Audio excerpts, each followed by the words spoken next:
समझने के से पार हो गए हैं, आप तो समझ ही सकते हैं।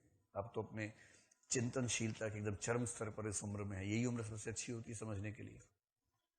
तो एक तर्क सवर्ण समाज की ओर से अक्सर आता है, 70 साल से आरक्षण दे रहे हो यार, कब तक दोगे? कितना आरक्षण? 50%। कितने लोगों को? तो इसका मोटा मोटा उत्तर यह है कि भारत में SC, ST, OBC, महिला, विकलांग इन सबको मिला ले तो जनसंख्या बनती है 90%। 90% आबादी को 49.5% आरक्षण 70 साल से हम दे रहे हैं, और इस बात से बहुत लोगों के पेट में खलबली मची हुई है। ठीक है, मत सकते हैं, कोई खास बात नहीं है। दूसरी तरफ का तर्क, दलित विमर्श का तर्क यह है कि भाई ये बताओ, 3000 साल तक पढ़ाई लिखाई पर केवल ब्राह्मणों का हक था, 100% आरक्षण था। 3000 साल तक 100% आरक्षण, सारी पढ़ाई लिखाई। ब्राह्मणों की संख्या कितनी? 10%। 10% समुदाय ने 100% सीटें घेरी 3000 साल तक, और अब 70 साल से परेशान हो रहे हैं। व्यवसाय की दुनिया में वैश्य समुदाय का लगभग 100% आरक्षण रहा। इस पर तो कभी नहीं बोला किसी ने।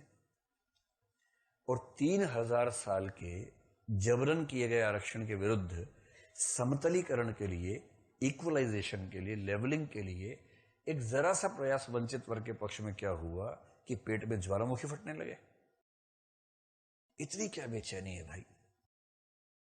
तर्क भी तो हो, खाली हवा में थोड़ा ना होगा कुछ।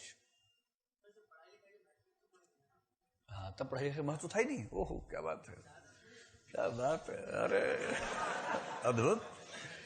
अगर पढ़ाई लिखाई का महत्व नहीं था तो वर्ण व्यवस्था में सबसे ऊपर ब्राह्मण क्यों माने गए? तो सबसे नीचे क्यों नहीं माने गए? सोचना जरा। ठीक है, अभी हम बहस शुरू नहीं करना चाह रहे। विश्वास कीजिए कि इस मुद्दे पर हम 15-16 घंटे बहस कर सकते हैं, और मैं वो कन्विंस भी कर लूंगा, मुझे उसमें जरा भी संशय नहीं है। अभी तो मेरा पर्पस सिर्फ इतना है कि दलित विमर्श का एंगल समझें, वो क्या कहना चाह रहे हैं।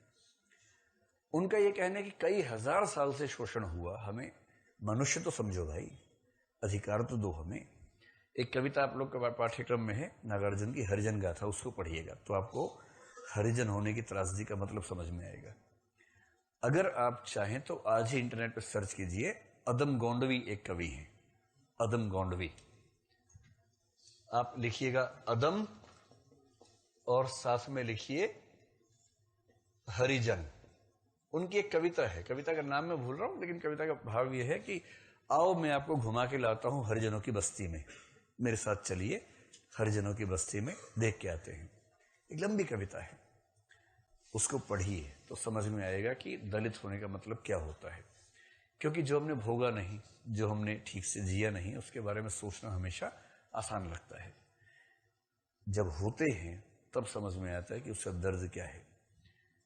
तो दलित विमर्श ये कहता है कि दलित समाज को मनुष्य मानकर सामाजिक मूल्यों के निर्माण में उसकी बराबर की भागीदारी होनी चाहिए।